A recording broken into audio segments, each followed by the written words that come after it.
It's Eli from Nintendo Network 64, time for another review, this time for Scribblenauts Unlimited for the Wii U. When the original Scribblenauts came out, it was a revolution. People couldn't believe that anything they typed could appear on the screen. At the time, it didn't matter that a puzzle consisted of having to rescue a cat from a tree, because writing the word ladder and seeing it appear was thrill enough. A few years later, Super Scribblenauts was released. In that game, adjectives were introduced. This added a whole new dimension to puzzles. If a puzzle required a player to combine wings and a pickle, a simple pickled wing could be created.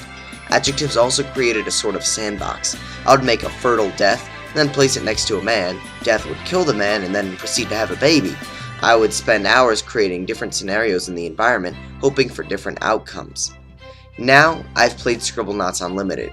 What was a revolution in 2009 is no longer a revolution at the end of 2012.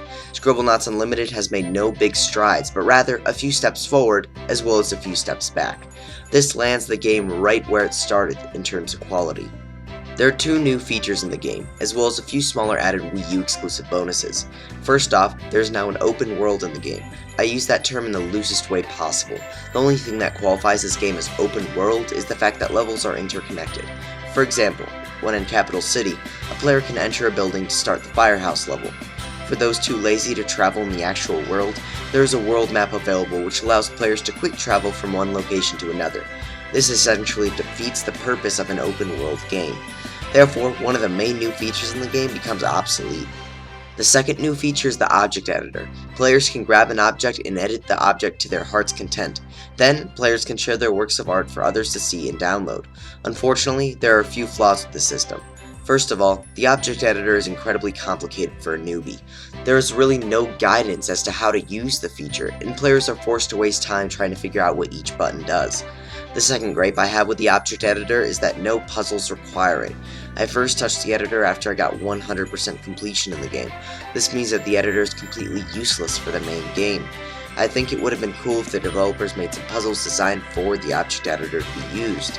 Due to the fact that the object editor isn't really used in the actual main game, or explained that well, the second main feature in the game is also pretty much worthless, unless the player is incredibly artistic and has the time to figure out how the object editor works. In addition to the two main features which every version has, the Wii U version of the game has some bonus content as well. In my opinion, this extra content is rather useless and not worth the premium price of the Wii U version. First of all, players can make Nintendo trademarked items in the game. Yes, you can make Mario and Princess Peach. Unfortunately, making these characters does virtually nothing. It seems like Nintendo wants to keep their properties as they are.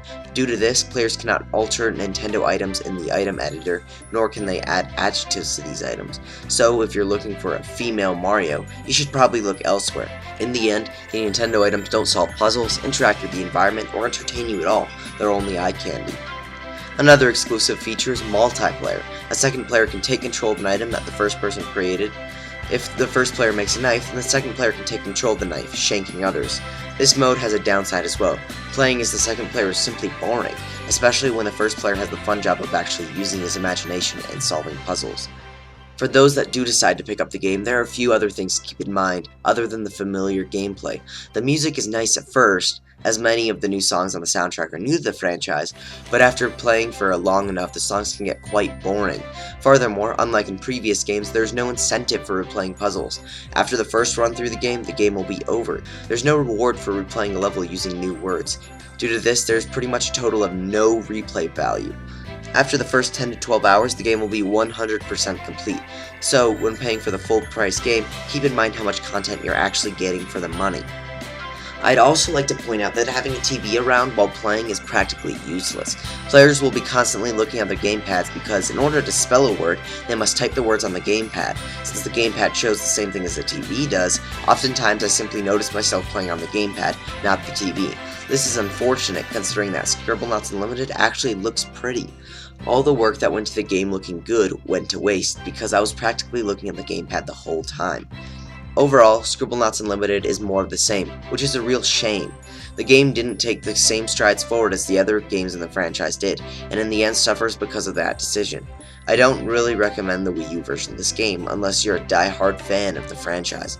This doesn't mean that the game is bad, but that it isn't worth $50. Fortunately, both the 3DS and PC versions of the game are about half of the price of the Wii U version. So for all those that want to play another Scribblenauts game, or for all those that have never played a Scribblenauts game before, I'd look into either the PC or 3DS version. For everyone else, I'd recommend to steer clear of the game. Nintendo Network 64 gives this game a 6 out of 10. Please don't forget to rate, comment, and subscribe. It really helps, and see you guys next time for another review.